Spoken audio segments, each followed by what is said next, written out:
And welcome everyone to Magic Pod Squad, the special draft edition presented by Simply IOA. And as presenting partner of Magic Draft 2020, Simply IOA is giving fans an unbelievable opportunity to be the very first fan to meet the Magic's 2020 draft pick, which is probably pretty much a nightmare for George Galante, but that's all right. We'll make it happen. All you have to do is visit simplyioa.com/magic. That's simplyioa.com/magic. You'll get to attend the press conference, ask a question. You get tickets to a future game. It ends November 13th. So simplyioa.com/magic. And with that, we welcome the panel: David Steele, Jeff Turner, George Galante, and Orlando Magic Assistant General Manager Matt Lloyd, kind enough to join us. And Matt, I got to ask you, since March, you've pretty much been homebound. Are you picking up hobbies? Are you a Mr. Fix-It guy? Or you doing landscaping like the rest of us?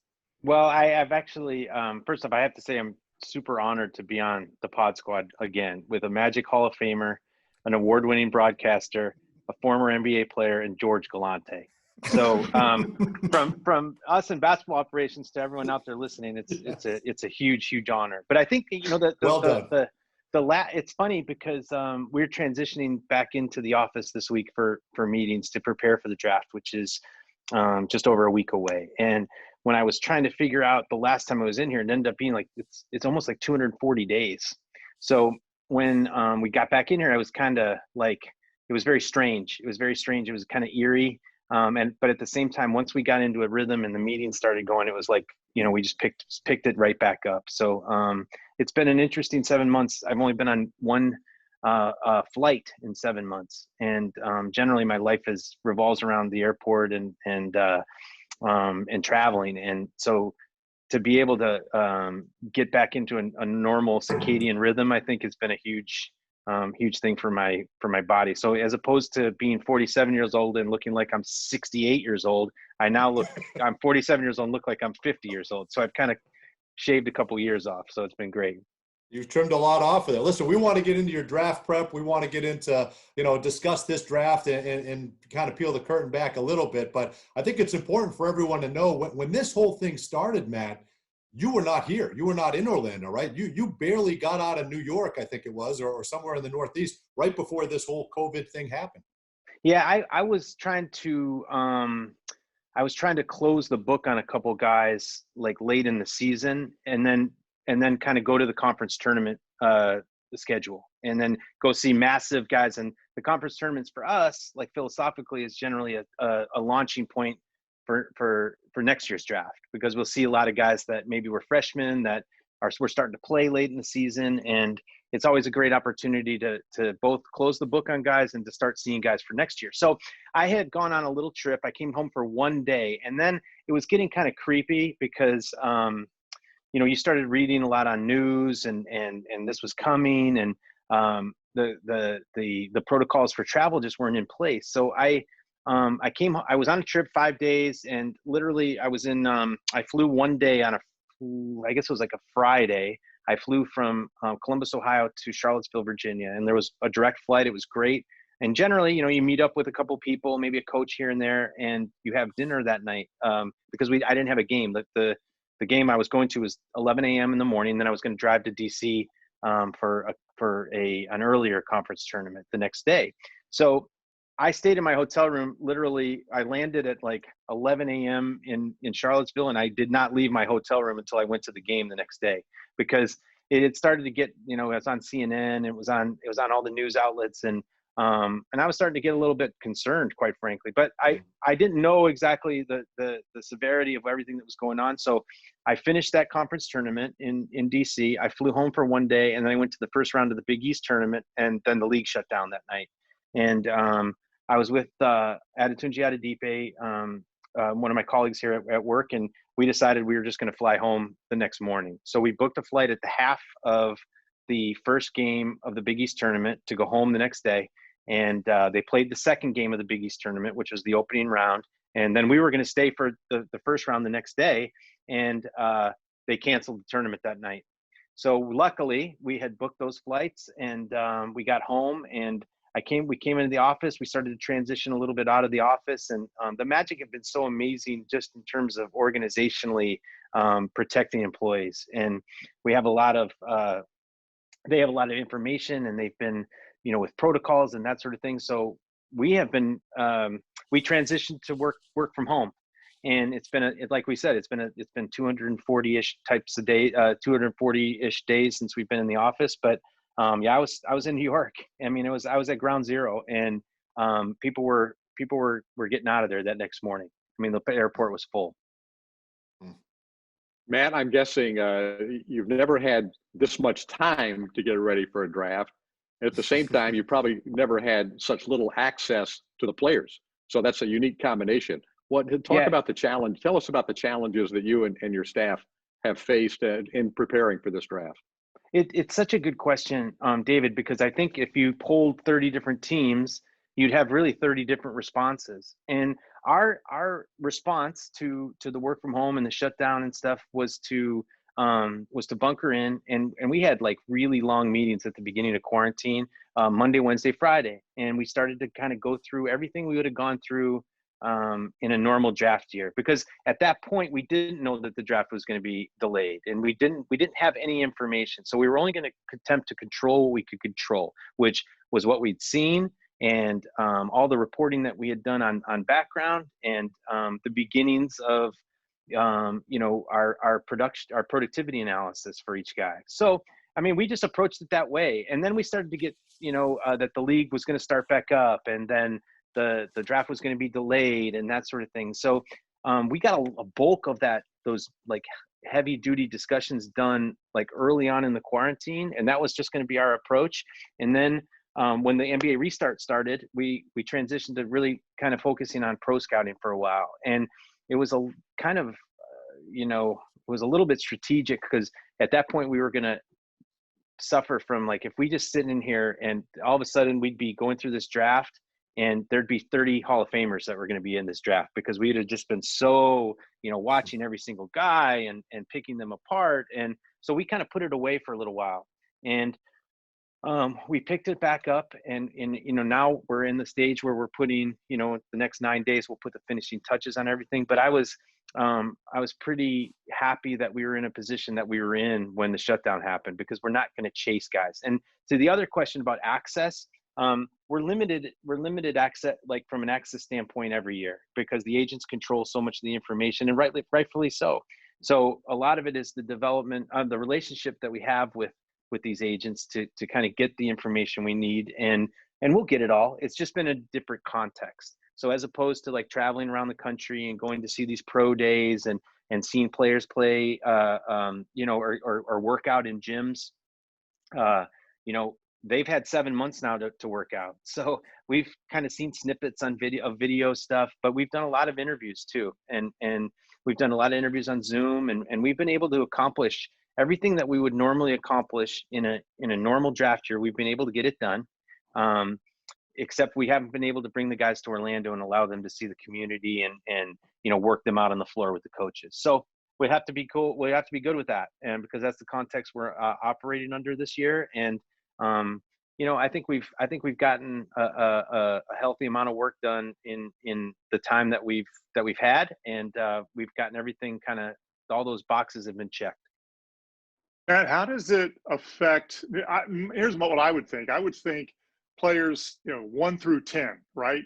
Those you kind of know, you got a good feeling and everything. So the individual workouts, with the teams, probably now they can, I guess, probably don't affect their position as much. But I got to think as you start getting later in the draft, even 11 on down, that players have an opportunity to really elevate their stock by the visits with the team, whether they play well, they test well, their personal interviews. Is that something that at the end of the draft, maybe even with us at 15, that we're missing a piece there? Yeah. And the players, I would say the players are probably missing an opportunity. Yeah. And so we have not been able to see in what areas their game has expanded, because they've been shuttered for 7 months, and that would have been a great opportunity to kind of bring them in. And so, we've been canvassing video. We've been getting video from agents. The opposite end of that argument, which is such a good one, is that there's also the opportunity to make fewer mistakes because we're really counting mostly on what we have seen and evaluated in person and in their game and in the different contexts under which they've operated over the course of their career. So we won't get fooled by a 1-on-0 workout, or we won't get fooled in a 3-on-3 workout. I don't know. You can really play it both ways, Jeff. It's really, there's no right answer. There's no right answer. I don't think we're going to miss anything except for the chance to bring these guys in here and take them out to dinner in Winter Park, or take them out to dinner, downtown Orlando, and really expose them to the community and to see the weather. And that's a bummer. That's a bummer, because that's a huge advantage for us in many ways, is because the community is so great, and we don't really get to show them the organization up close. We've simulated it. We've kind of had some stuff that we've done where we've sent the players different types of things just to kind of give them a glimpse at the organization. And I think those have been moderately effective. But as far as the workouts go, I don't know if we're really going to, miss them. It would have been great to see a couple of these guys. And it's different, right? Because they've had 7 months as opposed to, a 2-month workout, and then they start going on this little tour of different NBA teams. So in some ways, guys' games have probably massively expanded, and we'll see, because they're going to line up. There's no summer league or anything. They're going to line right up 10, 12 days later, and, it's going to be off to the races. So I'd like to think that we're going to be okay, given that those are sometimes they can be a little they can fool you a little bit too. That's a great point. That's a great point, because George can put together one heck of a mixtape, but you bring him in the building, whoa, right? I mean, it becomes pretty clear, right, George? I know you've tried that. I mean, I've tried. My question was going to be, how does this affect the kids coming in, Matt? Like, this is really uncharted territory for everybody. Their development, is this going to hinder their development at all? Is this going to regress them a little bit? What do you guys think about that? Yeah, I think that's going to be like a case-by-case basis. And it's such a good question, because we're going to see with no summer league, no like kind of ramp up. These guys have all been working out and doing individuals, and in some cases maybe haven't had a lot of exposure to playing 5-on-5. So when they get back into, when they get set into a training camp situation, there may be a tendency to they have to knock off some rust. And think about the teams that didn't participate in the NBA startup too. They're going to, or the restart, they're going to be facing the same scenarios. And again, like, we don't know what the rules are going to be. We don't know, how it's going to be, how training camp's going to function yet. That's all kind of in progress. But I do think that's a good point, and we're just going to have to see. And I'd be guessing if I had like a blanket answer for that. I think it's more of a case by case basis, based on who's been preparing the most. So I think it's going to be something to monitor, and we're going to have to monitor it internally as well. Luckily, we have the player development program, and some of the onboarding that we do with the players will be a little bit unique, and it's something that we've given a lot of thought to of recent, and how can we transition the guys both safely and as quickly as possible. And by the way, George, your office is completely safe. There's the water bottle has not been full, and it was just good to kind of walk past there today and see. I would have usually popped in and said hi to George. Did you change the water out? Because I feel like it's been sitting stagnant for quite a while in there. I don't know if I would drink that. Yeah, I didn't. Generally, that's my little morning routine, is to go by George's office and fill up the water cooler and come in and see him watching Mets highlights. And I wasn't able to do that today. So, but I didn't check the water bottle. Sorry. Okay. Right. Is Joel still there, Matt? Has he ever left that office? I think he lives in his office. So it just, there was like he like put a chimney on there, and there's like a little smoke and a light on there right when I passed his office. So Matt, it's interesting. Yeah, I know you love the information. You're one of the guys, you've always said it, paralysis by analysis, and you can have too much information. You've got an analytics team, you've got scouts, you've got Jeff and John, you've got your eye test, you've got data. How do you put all that together to possibly funnel that down to come up with one guy at 15? It's got to be a remarkable process. I think it's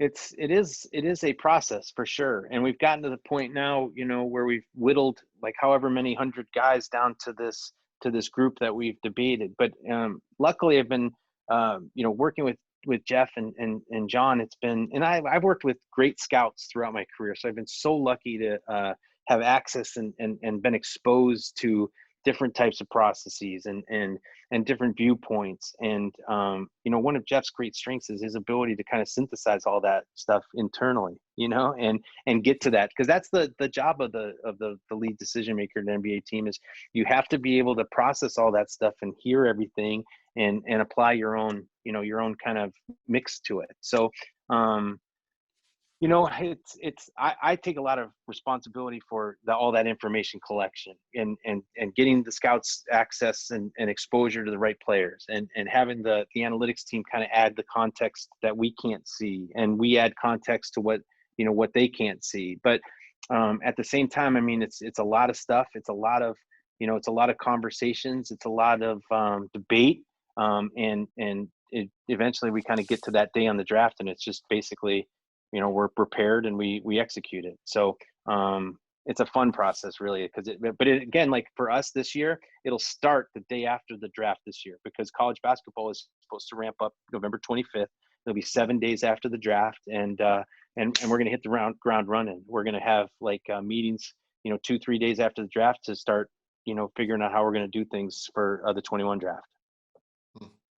Jeff and John and the staff are well known for keeping information a little bit close to the vest, let's say. So I'm not going to ask you, Matt, about specific players, but I would like to get your overall take on this draft, where the strengths are, where the strengths are in the middle of that first round, where you feel like there's some quality players.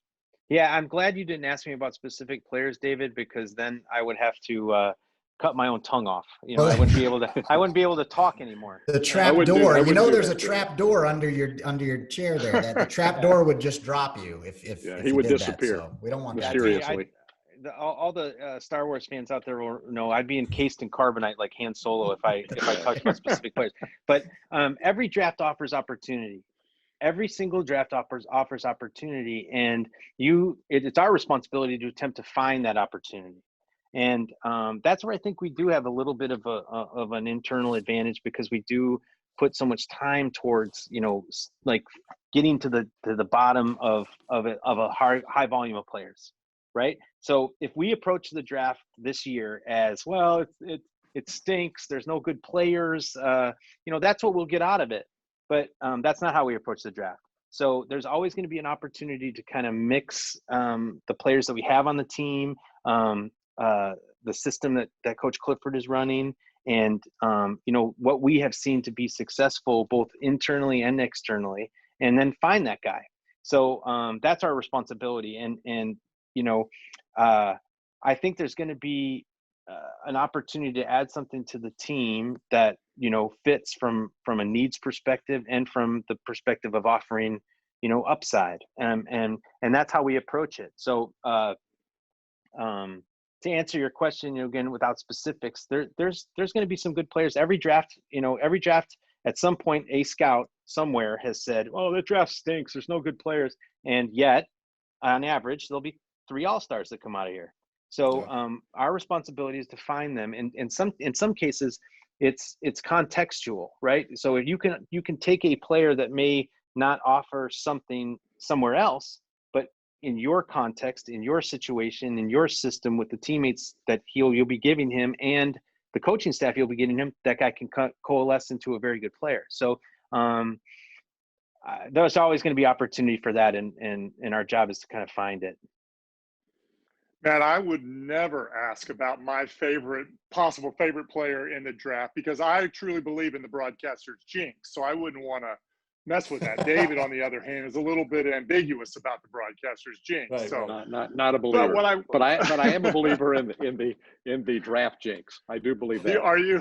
You can't talk about players prior to the draft if you want to see them drafted. No, everybody knows that, Jeff. David, you can talk about them, but I can't. And I won't. Okay. So George can talk about them for sure. George does talk about them. I've been giving opinions left and right in the last 8 years. But But I can't. I We will picked not none talk of them, by the way. None of those Yeah. guys have been picked. Just for What the record. percentage of those opinions, Matt, have been solicited? By Well, let you? me hold on. I'll answer this. I'll answer this for him. He probably gets my text and then immediately puts it in the trash. Probably curses a little bit and then sends me something back that says, "Boy, sounds good. Good input there. I'll make sure I file that away." And No, then George has seen probably more NBA games than in person than 99.9% of the general public. So he knows he knows, and all of you guys have. So it would be silly for me not to listen. It'd be silly for me not to get opinions because at the end of the day we're all trying to we're all rowing in the same direction and trying That's to have right. a team win. So I think we know where Jeff is going with this question. I have He's a not good going to idea. ask it. There's a certain guy from his alma mater. I said if I did have a favorite player, that might fall in that mid round, first round thing. If I did, I wouldn't say it because Matt's on the call, and that would jinx it. So that's all I'm saying. But Fair Matt, enough. there's a lot of talk, and you may have an opinion, may not. Will we see a lot of movement on draft night with teams and everything? Now that's interesting because this could be a Plus, wild it gets 2 you weeks. off of talking about players. It's interesting, and it moves you in another direction. It's interesting. The second part. It's something, but is it anything? great question, JT. Great question. The statement was a good statement, and the question is a good question. So the statement I'm not going to address, but the question I will address. So I think we could be in for a wild couple weeks here because every NBA team right now is running their draft prep and free agency prep in a concurrently, and we don't know how everything that's happened the last couple months is going to impact decisions that are made league wide. So I think it's going to be an exciting time for the fans because we've all become so accustomed to this like transaction period in the NBA, and in some cases that's the fans love that stuff and they gobble it up, and it's exciting, and in many cases for us it's the product of a lot of work and a lot of iterations of things that don't come true or that don't happen, but that's just part of our normal kind of approach and attention to detail. So we not only preparing for the draft, but like Bill Pope's our director of pro scouting. He's been scouring free agency and making sure we're all prepared and lined up for that while contributing to the draft as well. So it's a really, really fun time. And but I think we could be in for some stuff that's wild and crazy here the next couple of weeks. Matt, would This you is like Magic to see... Pod Squad. Oh, go ahead, George. No, go ahead. Get your plug Magic in. Pod Squad special draft edition presented by Simply IOA. As presenting partner of the Magic Draft 2020, Simply IOA giving fans an unbelievable opportunity to be the very first fan to meet the Magic's 2020 draft pick. All you have to do is visit simplyioa.com/magic. That's simplyioa.com/magic. Get a quote on your home or auto insurance, which takes only a few minutes. And for additional ways to enter and to see full rules, visit simplyioa.com/magic. Go ahead, George. That's a long read. That's a long one. It's a I long. didn't know you had all that. Well, we've waited for years to get a sponsor, and then when they give us the sponsors, they're trying to make up for lost time. That makes sense. Here's the deal, George. Dante gets paid by the word. That's always why he long. That's also why he does all the reads, by the way. You notice the three of us never have done a read. Well, that's good. You get paid for that, and he's not going to give it up. That makes sense. That makes sense. I've been paid as much as all of you.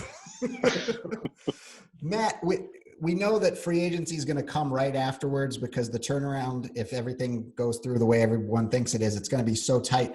Would you or Jeff and John, I don't know if you've ever talked about this, would you guys like to see that flip-flopped at some point in the future where free agency came before the draft, and then maybe obviously that would change the way, you would maybe draft more for, or maybe you wouldn't, I would think maybe you would draft more for need at that point because you know what your roster is based off of free agency. Would you like to see that flip-flopped at all, or do you like it the way it is? I think, again, like the 30 teams would have 30 different answers, and my approach to that answer is that those decisions are made, like if people at home could see, like my hand is way above my head, and then my other hand is way below my knees, right? And that's the gap in where I am versus where those decisions are made. So I think for me, it's more, I like to just know the rules and be ready to assist in making the decisions where they're happening. I've read a lot about that too. And I've seen a lot of media coverage about that, because some GMs will come out and say this, that, and the other. But at least from a process standpoint and from an information gathering standpoint, they'll tell us the order and how it may run. And then we just have to kind of adjust our processes to fit that calendar. So, but again, that the gap between where those decisions are made and where I exist in that gap is. But I would like to see it flip-flopped. I think it would make more sense to have free agency first, but. Yeah, well, you have the ability to probably impact that, because you can talk to people that don't have access to. So as much as I've impacted you on all my draft suggestions over over the years, there's been a couple you were right on. By the way, there's been a bunch I've been wrong on too, a bunch. Maybe you've had impact. Oh, I love this one. He came walking out of the Amare Stoudemire in work through and said, "This guy can't play a lick." That's true. Absolutely nailed. Yeah, I nailed that one. That was a good one. Well, which St. John's player did you like, Matt? Which St. John's guy did you like? George. I threw him a couple. Hey, let me ask you this, and maybe George weighed in on this, but last year the 16th overall pick, Chuma Okeke, with the way you break down data and your whole interview process, what drew you to Chuma, and how is he progressing? There's so much fan interest in Chuma Okeke right now, Matt. Yeah, he's kind of the exact prototype of what a lot of teams are looking for, because he's big, he's going to be like 6'8", 230, and he's going to have potential to guard multiple positions, and he's going to be able to shoot. So I think it's, given the construction of the team, it's so important to kind of continually add shooting and add guys that have, the ability to make plays against closeouts and on the side of the floor when the ball swings to them. They can't be someone that is not being guarded, because that just opens up the paint for Markelle, and it opens up the paint for Nick, and it opens up the paint for driving. And so that was something that was really attractive about him. And then once we got to know him as a person, that's where it continued to expand a little bit. He was such an interesting guy, and he has worked so diligently and so hard to get back to this state, that we are really excited about him. And we all have to be excited about him, and allow him the time that he needs to get back from having that whole year off last year. And that's where the summer league and the training camp, he's going to hit the ground running. So luckily for us, he's adaptable enough to hit the ground running, and he won't need a big ramp up, and he won't need as much time. But again, he will be a rookie. So we are really excited about him, and really excited about introducing him into the team. But probably more even excited about introducing him into the community, because he's such a great dude. So it'll be an exciting time for him, and basically it's like adding 2 first-round draft picks, right? Because he's in effect, he's a rookie next year. Positionally, what is he? I think it's probably fair to say he's just a forward, and those guys, those forwards that can play both the traditional small forward and the traditional power forward are so valuable.